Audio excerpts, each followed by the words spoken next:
Tunatakiwa tufanye jambo haraka ili hao waliomteka nyara Barbara wasifanye chochote. Usiwe na wasiwasi, nitakupatia taarifa zote. Hata mimi nimeshawajulisha. Nadhani Rakesh ameshindwa kufanya lolote lile, lakini wacha nimpatie onyo kwa mara nyingine tena, ili kabla ya kufanya chochote kile aweze kufikiria kwanza. Nifanye nini? Niingie ndani ya hoteli au nibaki hapa ili kila kitu kiende sawa? Lakini kama nikikaa hapa sasa, likitokea balaa naweza nikakimbia na kuna mtu yote atakayenikamata.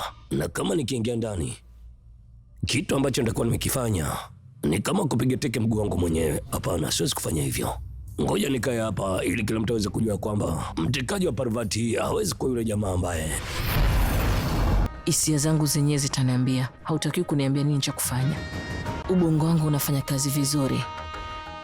Tangu ubongo wangu ulivyonielekeza. Karinit, Jumatatu hadi Ijumaa saa 3 kamili usiku ndani ya Mambo Moto.